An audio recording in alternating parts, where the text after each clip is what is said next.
resulta que es que el coronel Brahim Moscoso es una de las personas que más sabe de minas y artefactos explosivos en Colombia. Él es el director del Centro Nacional contra Artefactos Explosivos del Ejército y vino a acompañarnos hoy. Nos aceptó la invitación, espero que nos acepte un cafecito, coronel. ¿Cómo está? Claro que sí.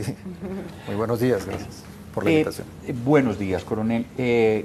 Yo le quiero preguntar, para que nuevamente establezcamos unas reglas en el lenguaje. ¿Cómo se dice? Minas antipersona, minas antipersonal, minas quiebrapatas, que le hemos dicho de muchas maneras. O artefactos explosivos. ¿Cuál es el nombre adecuado? ¿Con azúcar o con crema? Así nomás, gracias. No. Bueno, realmente el tema de las minas antipersona se bautizan precisamente antipersona porque va dirigida hacia la persona, hacia una víctima. Digamos que tradicionalmente la han llamado antipersonal, pero antipersonal es más plural. La mina es antipersona porque va hacia una persona como tal. Pero usted nos contaba ahorita una historia, fuera de micrófonos, repítanosla para entender un poquito más cómo empezó ese uso de ese tipo de artefactos. Bueno, las minas antipersona nacen con las guerras del siglo XX. Precisamente se crearon con el propósito de cuidar las minas antitanque, porque en esa época las guerras, el medio que más daño le ocasionaba a la tropa eran los vehículos blindados, entonces pues los tanques. Sí. Entonces pues los ejércitos crearon la mina antitanque. Panzer. Pero veían que los soldados del bando contrario venían, sacaban la mina antitanque o anticarro y se iban, entonces no pasaba nada. Entonces crearon la mina antipersona para proteger esas minas antitanque. Es como la historia, claro, de por qué la mina esa inteligencia del hombre en las guerras, ¿no? Bueno, finalmente, y en Colombia, el cálculo que hace el ejército de las minas antipersona y de los artefactos explosivos, que son distintos. ¿Por qué? Bueno, la situación colombiana es diferente. En las guerras normales, las minas antipersona son fabricadas por la industria militar. Son adoptadas precisamente con el propósito de mantener en raya los ejércitos. En Colombia, digamos que los grupos terroristas han ideado la forma de crear artefactos explosivos improvisados que tienen la característica de una mina antipersona. Usted habla de las guerras normales, si es que sí, eso puede ser normal, pero yo creo que usted se refería a esas guerras convencionales, donde hay uno o dos bandos claramente identificados, ahí, y se rigen por el derecho internacional humanitario, en fin, pero nosotros teníamos una guerra muy irregular, con demasiados variables y elementos que participaban en esa guerra. Entonces, claro, no sabemos quién las ponía, cuándo las ponía, dónde están, no había mapa. No. Es una guerra bastante irregular, un conflicto irregular. Digamos. Correcto. Históricamente nosotros colocamos nuestras minas antipersona fabricadas por la industria militar para proteger nuestras bases militares, hasta que Colombia firmó la Convención de Ottawa. Una vez se implementa la Convención de Ottawa, el ejército y las fuerzas militares, porque pues todas las fuerzas teníamos nuestras defensas, empezamos a destruir, a levantar esos campos minados porque eran campos planeados, organizados, mapeados, georreferenciados. Entonces levantamos nuestras minas y procedimos a la destrucción. O sea, hacia 2009 terminamos de destruir nuestros arsenales y nuestras minas antipersona. De ahí en adelante, obviamente, la convención hace énfasis en que el gobierno nacional, el Estado colombiano, debe garantizar que en el territorio nacional no existan este tipo de artefactos. Y es por eso que las fuerzas militares continuamos con el proceso de levantar esos artefactos explosivos. Sin embargo, todos los días, los grupos terroristas, la delincuencia, hoy en día bandas criminales, continúan instalando esos artefactos explosivos con la característica de una mina antipersona. Para los grupos que estaban al margen de la ley o que están al margen de la ley, esta sí es una táctica, digamos, todavía de lucha, es decir, siguen sembrando y siguen instalando este tipo de artefactos en el país. Sí, correcto. Los artefactos explosivos a nivel nacional han sido ventajosos para los grupos terroristas, para los grupos alzados en armas, porque una vez se pisa un artefacto, se cae en una mina, pues obviamente la operación se tiene que rediseñar, la operación cambia el objetivo de la operación y obviamente hay que preocuparnos es por extractar a los heridos o por sacar al personal que ha sufrido de la afectación. Claro. Ahí estamos viendo los perritos, que son uno de los herramientas más fuertes con las que ha contado la fuerza pública, el ejército, la policía o diferentes entidades para detectar las minas. ¿Qué tan efectivos son y qué tanto sufren estos perros? ¿Qué tantos riesgos corren? ¿Y cómo es el trato para ellos? Bueno, en Colombia nosotros nos hemos, digamos, acostumbrado de dos razas, que son la belga Malinois, que es muy parecida al pastor alemán, y la labrador. Estas dos razas nos han mostrado que son muy buenas y efectivas para la búsqueda de sustancias explosivas. En sí, las estadísticas nos dicen que más del 40-50% de artefactos explosivos que están sembrados en el territorio nacional son detectadas por los perros, o sea, son bastante efectivos, son muy efectivos.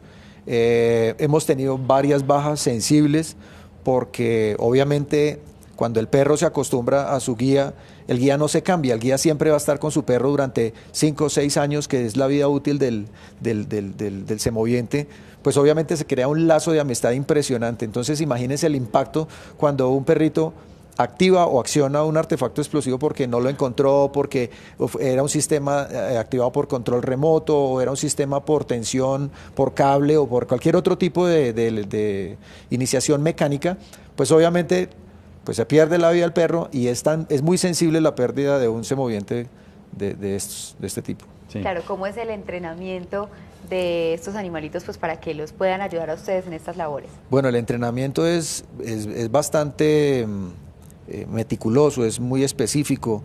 El perro se asocia con la sustancia. Contrario a lo que el común de la gente dice que al perro se le da pólvora, que al perro se le da, por ejemplo, para los de antinarcóticos se les da droga o algo. No. El perro tiene un olfato muy sensible, 2-3 veces más sensible que el del ser humano.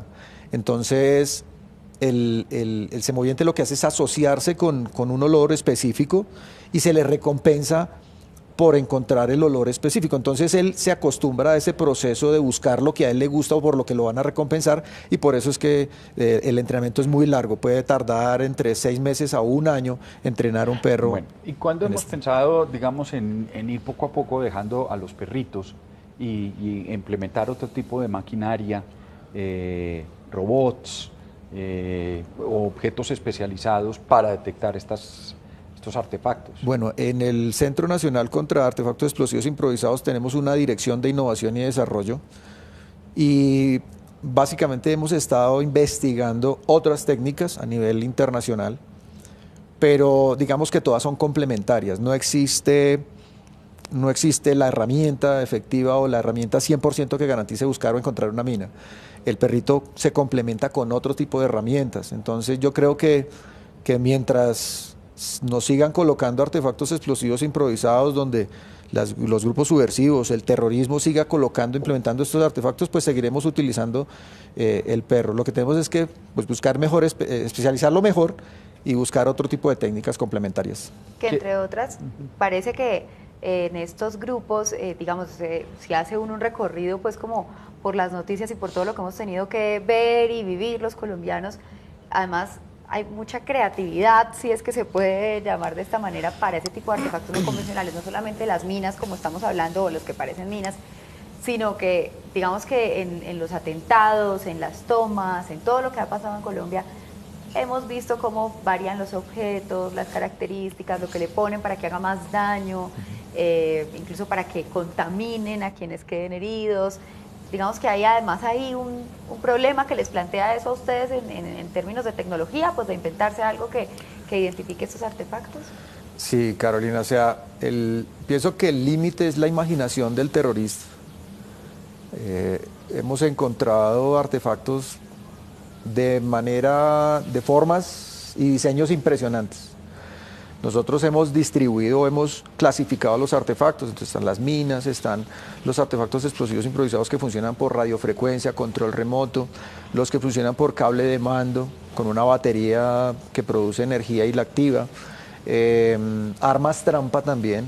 Un libro puede ser un artefacto explosivo, algo que le haga parecer a uno un objeto inofensivo, pero que realmente esté cargado con un explosivo. O sea, realmente el terrorista no se limita a hacer algún tipo de estos artefactos, y por eso nosotros estamos diariamente capacitándonos, mirando a nivel internacional qué otros sistemas y tecnologías están utilizando los terroristas, y es ilimitado. Bueno, hablemos ahora de cómo ha avanzado o cómo ha mejorado o qué se ha facilitado la exploración de estos artefactos explosivos con el reciente acuerdo de paz de La Habana, dejando en claro que existen otros elementos, disidencias, grupos armados, grupos claramente terroristas en este momento atacando. Pero ustedes han sentido, digamos, después de este acuerdo, que han podido trabajar más tranquilamente, pues porque el acuerdo no levantó, se supone que iban a desminar, pero pues... Bueno, realmente pues el acuerdo lo que nos ha traído es alivio en algunas regiones. Ha permitido que la capacidad nacional, que es la Brigada de Desminado Humanitario, tiene aproximadamente unos 5.000 hombres trabajando en desminado humanitario, puedan ingresar a esas zonas priorizadas, a esas áreas priorizadas, para poder hacer la limpieza, garantizar que efectivamente ya se descontamina totalmente la región y poderlas entregar nuevamente a la población civil, hacer esa restitución de tierras, entregarlas para que puedan ser labradas, para que puedan ser trabajadas. Eso en algunas zonas del país, no en todas, porque todavía persisten algunos grupos ilegales, algunos grupos subversivos, el ELN, las bandas criminales, los grupos armados organizados residuales, que fue lo que, digamos, los que no se sometieron al proceso de paz, continúan con la siembra y con el uso indiscriminado de artefactos explosivos. Es un momento, pues yo he visto varias veces cuando anuncia el ejército que hay otro pueblo que quedó absolutamente libre de minas. Es un momento, por supuesto, es un éxito y es una victoria, de alguna manera, pues poderle decir a la población civil, ya no hay minas aquí. Pero es algo como que tiene ahí dos caras, ¿no? De todas maneras, es muy triste que eso sea una gran noticia, ¿no? Que haya que salir a decirle a una población todavía a estas alturas del partido, hoy ya están libres de minas. Y esto para preguntarle, el trabajo, por ejemplo, así en un pueblo, qué sé yo, en San Francisco, me parece en Antioquia, fue uno de los que tuvo pues que dio esa noticia al país. ¿Hay que irse centímetro a centímetro, o ustedes solamente llegan a unas áreas que ya tenían identificadas, que ahí hubo presencia guerrillera, o ustedes tienen que recorrer en todo caso de palmo a palmo cada parte del pueblo? Peinarlo, sí. No, pues ya me contestó la pregunta. Sí, realmente son varias técnicas, ¿sí? El desminado humanitario tiene varias técnicas. Entonces, pues una de ellas es llegar a la comunidad, hacer un enlace con la comunidad, preguntar los antecedentes que ha habido en la región, y obviamente donde hay una mínima sospecha, ahí entramos a intervenir esa área con desminado manual o con otra técnica, desminado mecánico, o hay desminado con el semoviente canino. Estas técnicas pues garantizan que se limpie totalmente la zona y que en el momento en que se vaya a entregar esa área pues se certifica. Nosotros tenemos un componente internacional de monitoreo, que es la Organización de los Estados Americanos, que son los que nos certifican o le certifican al país: esa zona ya está intervenida, esa zona está limpia, ingresen y trabajen sin ningún problema. Ya. Mire, coronel, yo quisiera preguntarle cuál es la experticia, o Colombia, en qué posición se puede ubicar en este momento en el mundo en la experiencia con las minas antipersona. Somos reconocidos, y qué avances hemos hecho, o descubrimientos o logros nosotros que podamos compartir con el mundo. Bueno, Colombia comparte un deshonroso segundo lugar con otros países que están minados también, que son afectados con artefactos explosivos, como Afganistán o como en algunos países en el África Central. Nosotros hemos logrado, lamentablemente, durante los últimos 20 años, una experiencia grandísima, inmensa, en la búsqueda, localización y neutralización o destrucción de artefactos explosivos. Hoy en día somos referentes a nivel mundial, a pesar de que estamos recibiendo apoyo internacional en tecnología. Vienen otros países a conocer la situación del país y a aprender de nosotros. Tenemos un proyecto de crear un centro internacional de desminado en el fuerte militar de Tolemaida, y donde nosotros podamos exportar ese conocimiento, porque realmente a nivel internacional se está buscando, ya estamos siendo referentes en eso. Lástima, pero pues somos referentes en eso, que nosotros entrenemos otros países o capacitemos otros países. Hemos capacitado miembros, inclusive para el mundial, el anterior mundial, Brasil envió un contingente de personas acá para que nosotros los entrenáramos en búsqueda y detección de artefactos explosivos improvisados para que ellos pudieran asegurar sus estadios.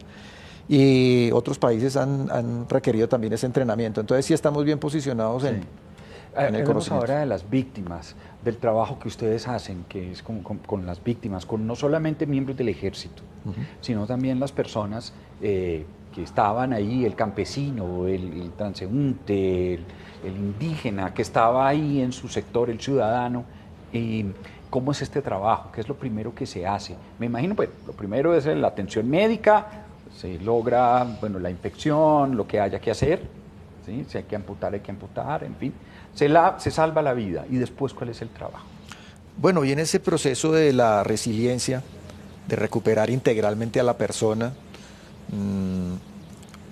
desde el 2003 nosotros tenemos una estadística aproximada de 11.400 víctimas que han caído por artefactos explosivos. De ese universo de víctimas, el 63% son militares, han sido militares. Entonces hoy en día tenemos cerca de 7.279 víctimas mal contadas. ¿Qué hacemos con ese personal? Gracias a apoyos internacionales, valga la cuñita, la República de Corea nos dio un muy buen aporte y se creó el centro de integración para el personal que ha sufrido las víctimas que ha sido víctimas de artefactos explosivos. Y ese centro lo que hace es que toma a la víctima que ya ha sido tratada, que ya tiene su prótesis, que perdieron sus miembros, de pronto sufrieron secuelas, y trata de buscar la integración nuevamente a la sociedad de esa persona. O sea, integrarlo totalmente, desde el punto de vista físico, desde el punto de vista emocional y desde el punto de vista laboral también. Entonces, este centro que funciona aquí cerca al Cantón Caldas, aquí en Puente Aranda, es muy completo, tiene unas instalaciones muy bonitas, especiales precisamente para ese tipo de personas, para atenderlos. Y cuando ha hablado con ellos, con las víctimas, ¿qué es lo que le dicen? ¿Por qué yo? ¿O cuál es como el denominador común?